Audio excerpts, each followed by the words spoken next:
Outrora, o relacionamento de Adão com Deus era livre, um acesso absolutamente livre e prazeroso, feliz, tudo de boa, às claras.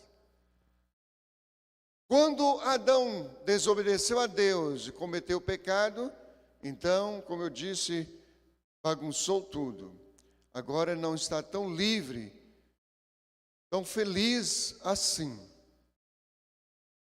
Então, quando Deus procura Adão e pergunta: onde estás? Em primeiro lugar, queridos, vamos entender uma coisa. Quando Deus pergunta: Adão, onde estás? O que é que realmente Deus estava querendo dizer com isso? Porque assim, será que Deus não sabia onde é que Adão estava? Geograficamente? Claro que sim. Ele estava escondido. E Deus sabia onde ele estava escondido. Deus não sabia o que havia acontecido. Sim, Deus tinha plena consciência do que havia acontecido com ele.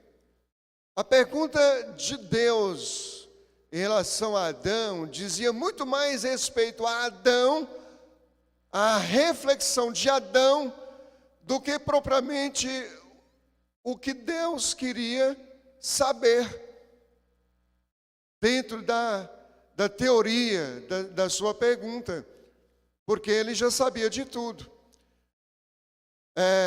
No primeiro momento, Deus queria trazer para Adão a reflexão de que ele havia fugido dele, havia fugido de Deus, havia se escondido ou tentado se esconder fisicamente de Deus, geograficamente de Deus, ou seja, está num determinado lugar onde Deus não estivesse. É claro, queridos, que dentro dessa perspectiva da onisciência, de Deus saber tudo, da onipresença, de que Deus está em todo lugar ao mesmo tempo, isso é pergunta inócua. Mas é o que eu disse, Deus estava querendo trabalhar muito mais com a cabeça de Adão do que propriamente querendo forjar alguma coisa nova para ele próprio estar sabendo. Não, Deus sabia de absolutamente tudo. Então, quando Deus pergunta: Adão, onde estás? Queria despertar na mente e no coração dele que ele estava procurando se esconder e ele precisava também refletir no porquê ele estava procurando se esconder. O motivo pelo qual ele estava fugindo de Deus, se escondendo de Deus. Esse é o primeiro entendimento, esse é o primeiro raciocínio. Um outro, queridos, é o seguinte: Adão, onde estás? Deus queria que Adão refletisse no que diz respeito a esse paralelo entre o outrora e o agora. O outrora, Adão tinha um relacionamento aberto, claro, uma comunhão aberta, clara, com Deus, sem impeditivo nenhum, sem barreira nenhuma, sem constrangimento nenhum, sem medo nenhum, sem nada, um relacionamento livre. Mas agora o relacionamento dele com Deus não era mais um relacionamento livre. Ele respondeu: ouvi a tua voz e fiquei com medo. Adão agora já tem medo de Deus. Outrora, não. Ele não tinha medo de Deus, mas agora ele tem medo de Deus. Ouvi a tua voz, percebi que o Senhor estava no jardim e fiquei com medo. Ficou com medo por quê? Porque agora ele não está da forma como Deus queria que ele estivesse. Outrora ele era santo e tinha acesso direto a Deus, comunhão direta com Deus. Agora ele está em pecado e o pecado fez separação entre ele e Deus. Mas a pergunta, queridos, como se diz popularmente aí, que não quer se calar, que não se cala, que reverbera até hoje, do início do mundo até hoje, até agora, é a mesma. Valmir, onde estás? Pedro, onde estás? Maria, onde estás? João, onde estás? Edson, onde estás? Enfim, coloca o seu nome aí. Onde estás? Tem acesso livre a Deus. Tem acesso sem constrangimento a Deus. Na hora da oração, na hora da leitura da palavra, na hora de ouvir a voz de Deus, seja pela palavra, seja pela testificação do Espírito, seja pelo ouvir uma pregação. Essa comunhão é livre, esse acesso é livre, ou eu tenho medo, estou me escondendo, não vou à igreja porque pode ser que a palavra seja direta para mim. E aí o que o pastor falar vai ser direto para mim. O que o pregador falar vai ser direto para mim. Alguém, um fofoqueiro aí que me traiu, um amigo, uma amiga me traiu e foi lá e falou para o pregador e foi direto para mim. E eu não quero ouvir isso, porque eu estou em falta. E eu tenho medo. Eu tenho medo, por isso eu vou me esconder. Quando vou orar com alguém, não, eu não quero que fulano ore por mim, não quero que fulano ore por mim, porque eu tenho medo de Deus revelar a ele, a ela, o meu pecado, o que está acontecendo comigo. Ouvi, Senhor, a tua voz e fiquei com medo, Então a pergunta reverbera até hoje: Valmir, onde estás? Maria, onde estás? João, onde estás? Graça, onde estás? Carlos, onde estás? Eli, onde estás? Onde estás? Onde estás? Onde é que você está geograficamente, ou seja, está se escondendo de Deus? Onde estás em relação à comunhão que você tem comigo? Ontem você estava tão bem. Ontem você me louvava, me adorava, orava, lia a minha palavra, tinha comunhão com todo mundo. Hoje está se escondendo. Passa pelo meu filho na rua, se esconde, não quero falar com ele, porque a coisa não está boa. Há uma transgressão aí, há um pecado aí que interrompeu essa comunhão, essa liberdade. Nós estamos falando, queridos, do dilema de Adão e Eva, dentro desse episódio. Um outro entendimento, queridos, que nós precisamos ter dentro desse contexto, é que Deus, o Senhor, verdadeiramente nos criou livres, nos colocou numa condição de liberdade. Nós somos livres.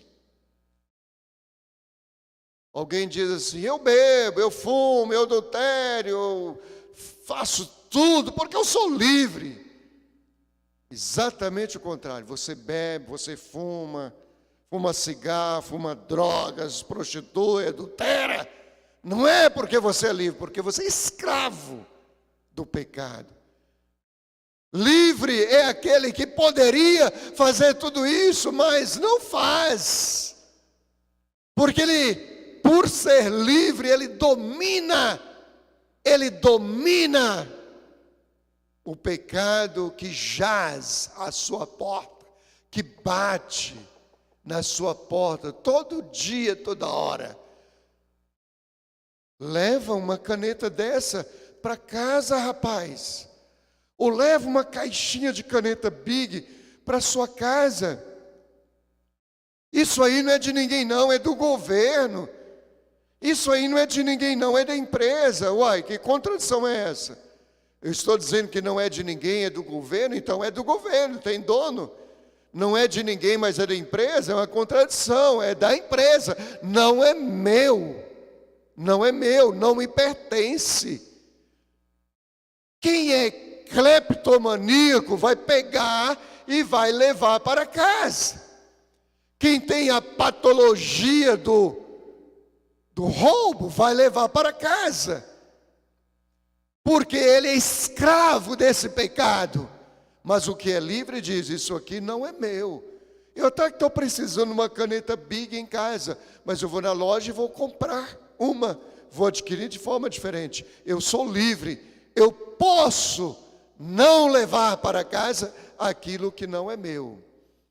Estou querendo dizer com isso, queridos, que o Senhor criou Adão e o colocou na condição de livre no jardim, mas, porém, com limites.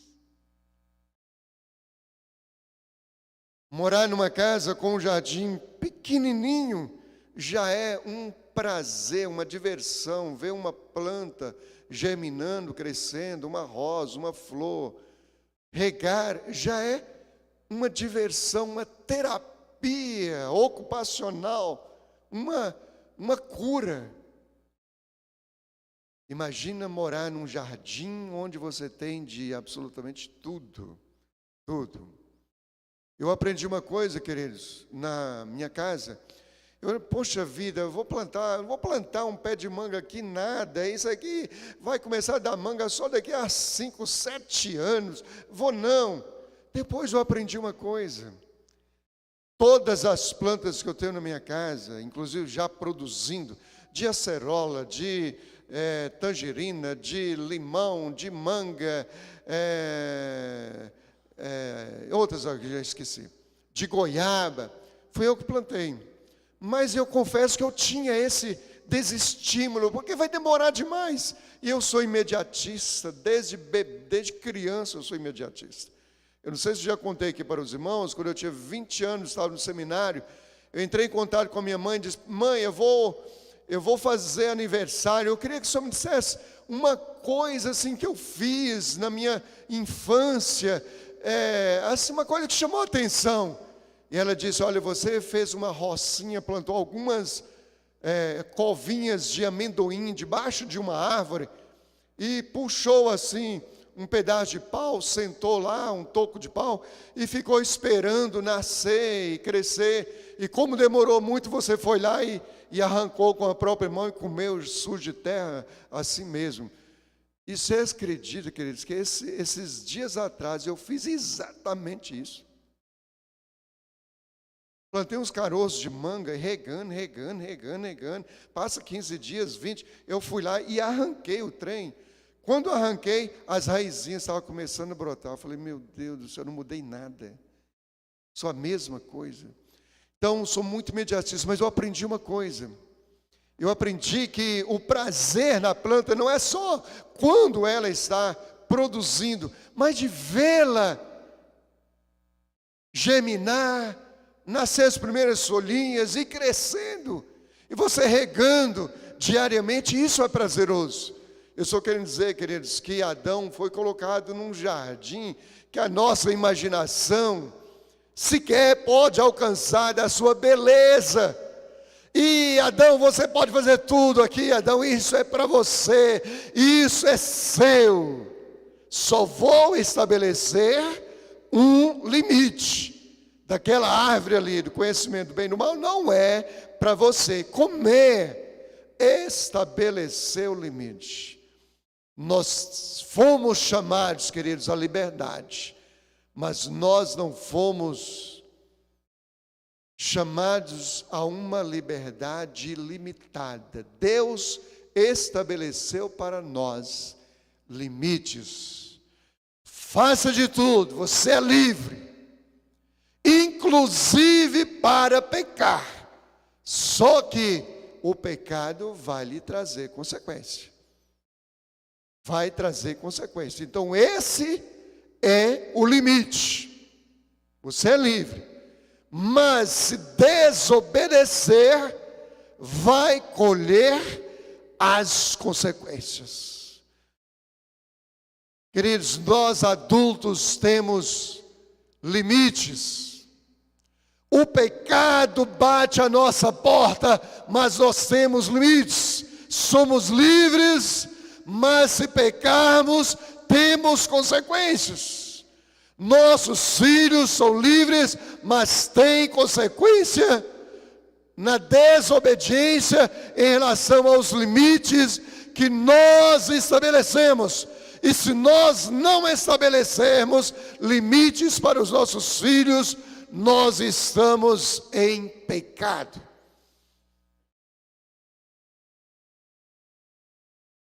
Meus queridos, deixa eu dizer uma coisa. Eu já repeti aqui que o pecado jaz à nossa porta. O pecado bate à nossa porta todos os dias. Mas nós não podemos dar vazão àquilo que é a nossa concupiscência. O que é isso, pastor? Uma expressão que é bíblica, mas a gente não usa regularmente. O que é concupiscência? É a inclinação para o pecado. Nós não podemos dar vazão àquilo que a nossa carne pede, para onde ela pende. Significa que eu não posso fazer tudo aquilo que eu tenho vontade de fazer, mas que Deus não quer que eu faça. O jovem, a jovem, servos de Deus, de oração, de meditação na palavra, tem vontade de pecar na carne.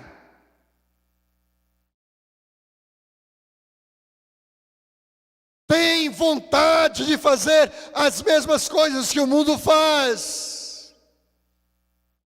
Tem vontade. Mas na condição de jovem santo do Senhor, vai fazer? Não. Ou os irmãos acham que eu me casei com 41 anos de idade, virgem dos pés à cabeça, sem sentir nenhuma vontade de fazer o que era errado.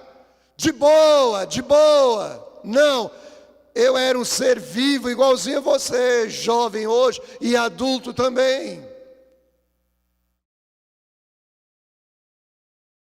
É por isso, queridos, que às vezes eu digo, tem jovens hoje nesse modismo do inferno.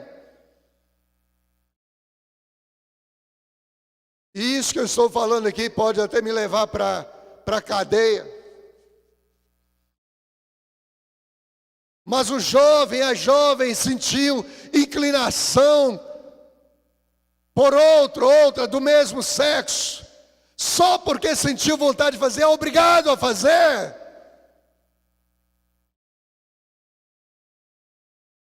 Eu sou obrigado a fazer só porque senti vontade, curiosidade. Não, eu tenho que entender o que Deus quer para a minha vida, o plano dele para a minha vida. Eu não posso ir fazendo tudo aquilo que eu der vontade de fazer, não. Eu estou vendo o capitão Edson aqui. Eu pergunto, ele está lá na rua fazendo o seu trabalho. No caso específico já é aposentado, mas suponhamos, ele está lá todo enfardado, cacetete de um lado, revólver de outro, sei o que e tal. Todo aquele aparato policial lá. Aí você, de repente, ele mandou você parar no carro. Você não gostou. Você sentiu uma vontade de enfiar a mão, desculpa a expressão, de enfiar a mão na cara do capitão Edson. Você vai fazer?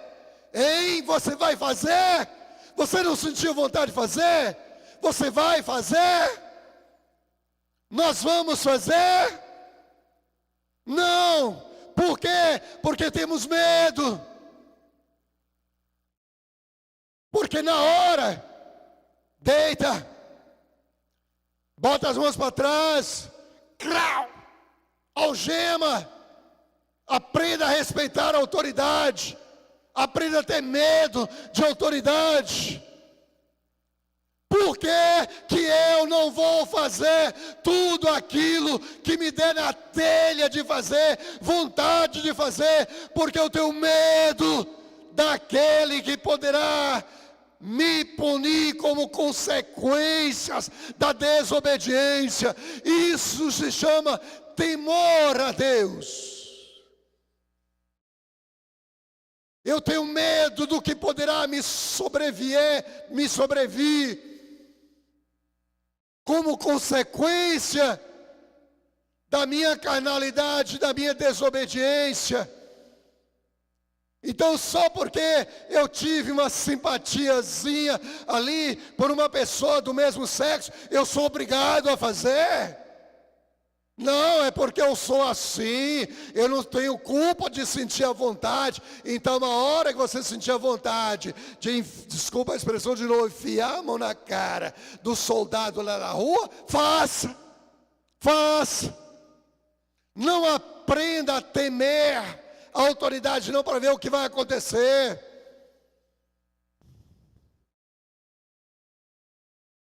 E assim, queridos, seja qual for o pecado que a nossa vontade pedir para fazer, nós precisamos ter limites. Deus estabeleceu limites desde o início do mundo, lá com Adão. Os irmãos já observaram também que, normalmente, para não dizer sempre, quase sempre, nós damos escusas ante o nosso pecado, damos desculpas pelo nosso pecado. Eu fiz, mas foi porque ele fez isso. Eu fiz isso, mas porque ela fez aquilo.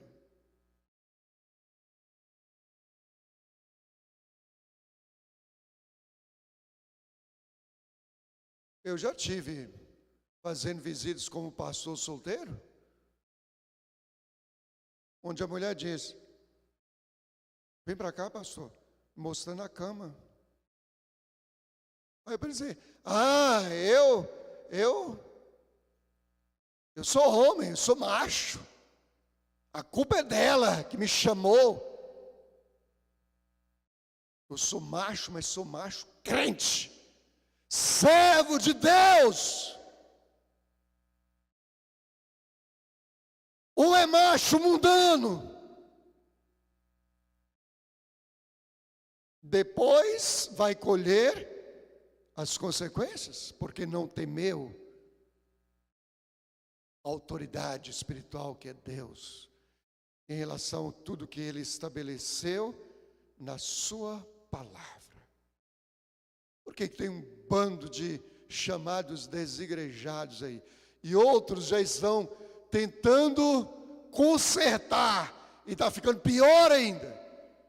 Ele diz: não existe desigrejado, existe destemplado. Aí vai brigar com o templo. Ficou pior ainda.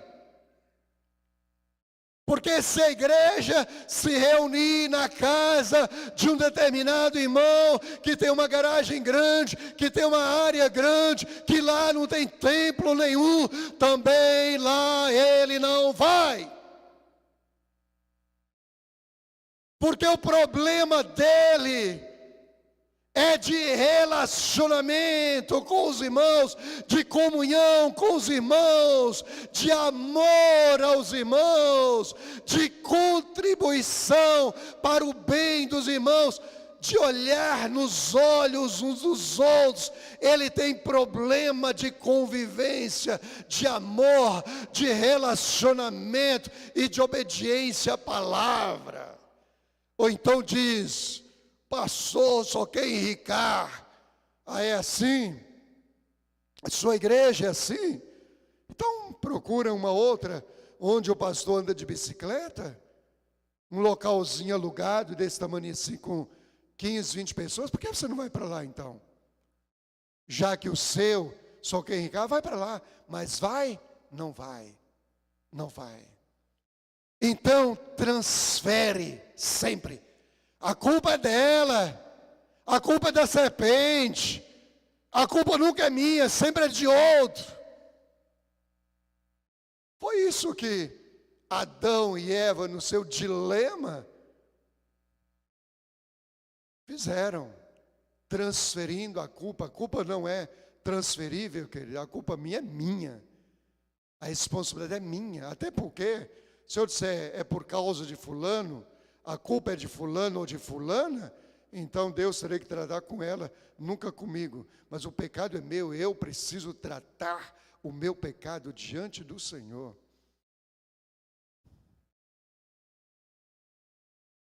A culpa, queridos, do pecado, ela é intransferível. E, em quarto e último lugar, queridos, quando Adão se viu distanciado de Deus, afastado de Deus, porque a transgressão nos afasta de Deus, e que ele se sentiu envergonhado porque viu a sua nudez, ele pegou folhas para se cobrir, para cobrir a sua vergonha, para cobrir a sua nudez. Só que Deus não aceitou isso. É como se Deus estivesse dizendo: olha, folha, por maior que seja, por mais espessa que seja, resistente que seja, não vai tapar a sua vergonha, não vai cobrir o seu pecado. E aí que foi, matou um animal, retirou pele, e aí sim fez vestimenta para cobrir a sua nudez. O que o Senhor queria dizer com isso, queridos? Qual a mensagem? A mensagem eterna, por assim dizer, nesse entendimento. A mensagem eterna é o seguinte: folha não cobre pecado, o que cobre pecado é sangue. Sem derramamento de sangue não há remissão de pecados. Teve que alguém morrer, teve que alguém derramar sangue, tipificando o cordeiro que haveria de vir, que tira o pecado de todo mundo, que é Jesus. Tinha que alguém morrer e derramar sangue para tipificar o Cordeiro eterno que é Jesus. Sem derramamento de sangue não há remissão de pecados. Nossos pecados, eles só são cobertos, perdoados, eliminados no sangue de Cristo. Não é jogando para um, para outro, como peteca, joga para lá e joga para cá. Mas no sangue do Cordeiro. Nós vamos participar da ceia do Senhor. Aqui está tipificando tudo aquilo que o Senhor fez lá no início do mundo, com Adão e Eva. no dilema de Adão e Eva. O sangue dele está tipificado aqui. Nesse vinho que vamos participar, nesse suco de uva que vamos participar. O sangue dele está aqui, a carne dele está aqui tipificada também no pão. Moído, ele foi moído por causa das nossas iniquidades. Por isso, o apóstolo Paulo diz: examine-se, pois, o homem a si mesmo, e assim coma do pão, e assim beba do cálice. A graça do Senhor Jesus, o amor de Deus o Pai, a comunhão, as consolações, uma presença especial do Espírito Santo do Senhor venham sobre essa igreja e venham sobre toda a igreja do Senhor Jesus, espalhada na face da terra, hoje, para todos sempre. Aleluia. Amém.